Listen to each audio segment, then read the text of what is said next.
नमस्कार साथियों, एक बार फिर से आपका स्वागत है हमारे YouTube चैनल वेगा एकेडमी में। दोस्तों, आज हम आपके लिए अत्यंत ही महत्वपूर्ण 30 प्रश्न लेके आए हैं जीके के। जी हाँ दोस्तों, जीके के अत्यंत ही महत्वपूर्ण 30 क्वेश्चन। दोस्तों, यदि आपको ये वीडियो पसंद आए तो चैनल को जरूर सब्सक्राइब करें और वीडियो को लाइक करेंगे। दोस्तों, हम आपसे उम्मीद करते हैं कि इन प्रश्नों के आंसर को आप कमेंट बॉक्स में जरूर देंगे। तो चलिए हम पहला क्वेश्चन ही देखते हैं। आपका पहला क्वेश्चन है, जिम कॉर्बेट राष्ट्रीय उद्यान कहाँ पर स्थित है? असम, उत्तर प्रदेश, महाराष्ट्र या फिर इनमें से कोई नहीं। दोस्तों, आपका ये क्वेश्चन बेहद इंपॉर्टेंट है, हमें मालूम है इसका आंसर आपको मालूम होगा। तो चलिए, इसका आंसर हो जाएगा ऑप्शन डी, इनमें से कोई नहीं। अगला क्वेश्चन देखेंगे, मध्य प्रदेश का शिवपुरी राष्ट्रीय पार्क किसके लिए महत्वपूर्ण है? बाघ और हाथी के लिए, जंगली भैंसा, पक्षी या फिर तेंदुआ और चीतल के लिए? आपका आंसर हो जाएगा ऑप्शन ए, बाघ और हाथी के लिए। अगला देखेंगे, जनसंख्या की दृष्टि से विश्व के बड़े देशों में भारत का कौन सा स्थान आता है? जी हाँ दोस्तों, भारत का हमें स्थान देखना है तो इसमें स्थान हो जाएगा ऑप्शन ए, प्रथम। अगला क्वेश्चन देखेंगे, 2011 की जनगणना के अनुसार निम्नलिखित में से किस राज्य में 2001 से 2011 की अवधि में जनसंख्या वृद्धि दर सर्वाधिक रही है? इसका आंसर हो जाएगा ऑप्शन डी, मेघालय राज्य में। अगला क्वेश्चन देखेंगे, भारत के बीमारू। जी हाँ दोस्तों, इसमें हम बीमारू में देखेंगे बिहार, मध्य प्रदेश, राजस्थान और उत्तर प्रदेश। इन चार राज्यों में से सबसे घना आबाद राज्य कौन सा है? इसका आंसर हो जाएगा ऑप्शन ए, बिहार। अगला क्वेश्चन देखेंगे, राज्य की कुल जनसंख्या में नगरीय जनसंख्या के अनुपात के आधार पर निम्नलिखित राज्यों का सही क्रम क्या होगा? जी हाँ दोस्तों, इसमें हम सही क्रम बताएंगे। तो इसमें हम आपका नंबर दिए गए हैं, मिजोरम, गोवा, महाराष्ट्र, तमिलनाडु, गुजरात।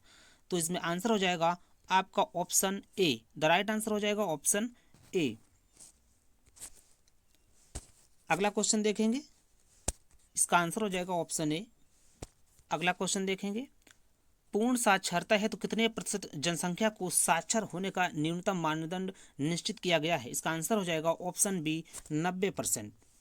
अगला देखेंगे, भारत में जनसंख्या वृद्धि के इतिहास में कौन सा वर्ष महाविभाजन का वर्ष कहलाता है? यानी महाविभाजन का वर्ष कौन सा वर्ष कहलाता है? इसका आंसर हो जाएगा ऑप्शन डी, 1921 वर्ष को हम महाविभाजन का वर्ष कहते हैं। अगला क्वेश्चन देखेंगे, भारत में जनसंख्या के अनुसार तीसरा एवं क्षेत्रफल में 12वां राज्य कौन सा है? जी हाँ दोस्तों, इसमें आपको इसका आंसर बताना है कमेंट बॉक्स में। तो इसका आंसर हो जाएगा ऑप्शन डी, बिहार। अगला क्वेश्चन देखेंगे, निम्नलिखित राज्यों को सन 2011 की जनगणना रिपोर्ट के आधार पर साक्षरता को अवरोही क्रम में लगाइए तथा अंत में दिए गए कूट में से सही उत्तर का चयन कीजिए।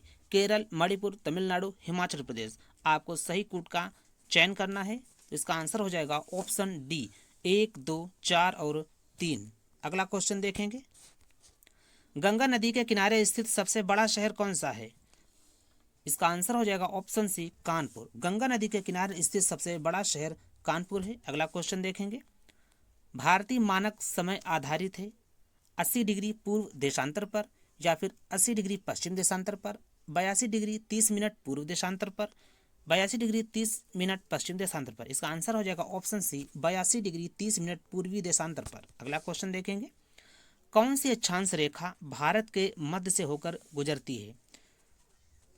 दोस्तों, सबसे पहले हम भारत का नक्शा बनाना सीखेंगे। इसमें सबसे पहले आप ये करेंगे और ये जम्मू कश्मीर ऐसे ये 7 सिस्टर बन गया है। तो सबसे जो बीच से मध्य से होकर कौन सी रेखा गुजरती है? ऐसे। तो इसमें आपका आंसर हो जाएगा ऑप्शन ए, कर्क रेखा। कर्क रेखा भारत के कितने राज्यों से होकर गुजरती है? आपको इसका कमेंट बॉक्स में आंसर देना है। अगला क्वेश्चन देखेंगे, निम्नलिखित में से किस देश के साथ भारत की अंतर्राष्ट्रीय सीमा नहीं लगती है? इसका आंसर हो जाएगा ऑप्शन डी, श्रीलंका। श्रीलंका के साथ भारत की अंतर्राष्ट्रीय सीमा नहीं लगती है। इसका आंसर ऑप्शन डी हो जाएगा। अगला क्वेश्चन देखेंगे, दक्षिण गंगोत्री क्या है? इसका आंसर हो जाएगा ऑप्शन डी, अंटार्कटिका में स्थापित भारतीय वैज्ञानिक अनुसंधान केंद्र। इसका नाम ही है दक्षिण गंगोत्री।